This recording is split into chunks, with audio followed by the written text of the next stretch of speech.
ప్రతిష్టాత్మకంగా తెలుగుదేశం పార్టీ తీసుకున్న పింఛన్ల పంపిణీ కార్యక్రమం ఈరోజు రాష్ట్ర వ్యాప్తంగా ఒక పండగ వాతావరణంలో ఈరోజు జరుపుకునే పరిస్థితి ఈరోజు కనిపిస్తూ ఉంది.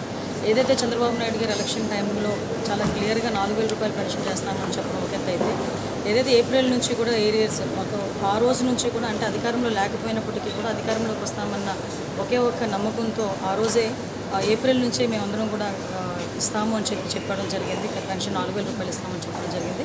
దానిలో భాగంగానే ఏప్రిల్, మే, జూన్ నెల 3,000 రూపాయలు ప్లస్ ఈరోజు 4,000 రూపాయలు కలిపి 7,000 రూపాయలు ఈరోజు ప్రతి ఒక్క అవ్వాతాతకి పింఛన్దారులందరికీ కూడా ఇంటింటికి వెళ్ళి పంపిణీ చేయడం అనేది జరుగుతుంది. ఈరోజు ఇది చాలా శుభపరిణామం. ఎందుకంటే పర్టికులర్గా దీన్ని మీరు అనుకోవచ్చు పెన్షన్ విధానం ఎప్పటి నుంచో ఉంది కదా దీనికి, ఎందుకంటే లాస్ట్ టైం జగన్మోహన్ రెడ్డి గవర్నమెంట్లో 1,000 రూపాయలు పెంచడానికి 5 సంవత్సరాలు పట్టింది. బట్ ఈరోజు ఏదైతే చంద్రబాబు నాయుడు గారు చెప్పారో యాజ్ టీజ్గా అనుకున్నట్టుగానే జూలై నెల నుంచి 7,000 రూపాయల పెన్షన్ ఏదైతే ఉందో, జూలై నెల 7,000 రూపాయల పెన్షను, తర్వాత నెల నుంచి 4,000 రూపాయల పెన్షను ఇంటింటికి వెళ్ళి సచివాలయ సిబ్బంది అదేవిధంగా తెలుగుదేశం పార్టీ నాయకులు అందరూ కూడా ఇంటింటికి వెళ్ళి ఇవ్వడం జరుగుతుంది.